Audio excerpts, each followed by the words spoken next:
یہ موذی مرض جو اس وقت پوری دنیا کے اوپر خوف و ہراس پھیلائے ہوئے ہے، اس کے خوفناک سائے میرے وطن پاکستان کے اوپر بھی ہیں۔ جب انسان اس طرح کے حالات سے دوچار ہوتا ہے تو پھر ہمارا دین اسے احتیاطی تدابیر اختیار کرنے کی تلقین کرتا ہے کہ وہ احتیاطی تدابیر کے ذریعے اپنے معاملے کو صاف کریں، اچھا کریں، ستھرا کریں۔ اور آج محکمہ صحت کی جانب سے جو جاری ہدایات ہیں ان کو آپ پڑھیں اور اس کے مطابق آپ عمل پیرا ہوں، تو اس میں جو نمایاں ہدایت ہے وہ یہ ہے کہ بار بار اپنے ہاتھ دھوئیں، بار بار آپ کلی کریں، ناک میں پانی ڈالیں، اپنے چہرے کو دھوئیں۔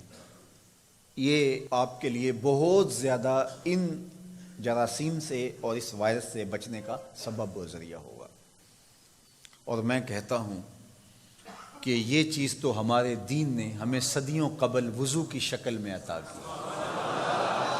صدیوں قبل وضو پر وضو کرنا ہمارے دین نے ہمیں سکھایا ہے۔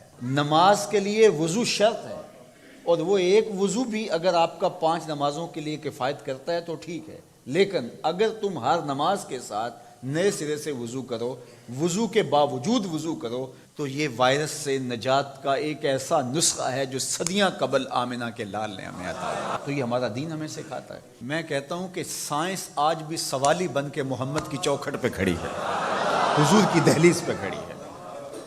دوسری بات، جب وبائیں پھیلتی ہیں، بیماریاں پھیلتی ہیں تو انسان متاثر ہوتے ہیں، تو اس عقیدے پر کبھی بھی ذوف نہ آنے پائے کہ کل من عند اللہ، جو کچھ ہوتا ہے وہ اللہ کی طرف سے ہوتا ہے۔ اللہ کے اذن کے بغیر ایک پتا بھی جنبش نہیں کرتا۔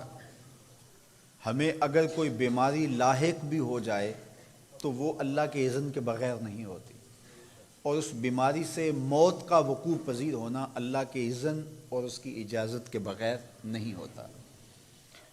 اور وہ اگر چاہے تو ہماری حفاظت فرمائے، اور اگر وہ چاہے تو اس بیماری سے آغوش موت میں ہم اتر جائیں۔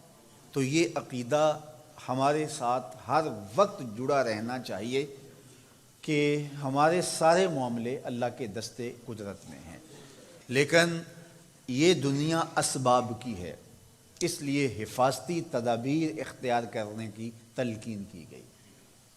کوڑ کے مریض سے ایک نیزہ دور رہنے کی تلقین فرمائی گئی، اور اسی طرح جہاں طاعون آئے اس جگہ سے نکلنے سے روکا گیا، اور جو اس جگہ نہیں ہیں ان کو اس بیماری والی جگہ پر جانے سے منع کیا گیا۔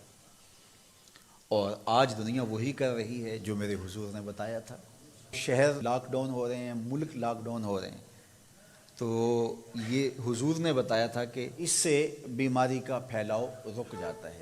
تیسری بات کہ جب وبائیں اور بیماریاں آئیں تو حفاظتی تدابیر بھی اختیار کریں، اور اس کے ساتھ ساتھ اللہ کے حضور دعائیں کریں۔ Bab al Madina Islamic Institute online, WhatsApp and mobile number 0092 336 672 2641, Skype ID babulmadina.online 786, other Skype ID babulmadina.online 26@hotmail.com, email ID info@babulmadinaonline.com, or visit www.babulmadinaonline.com.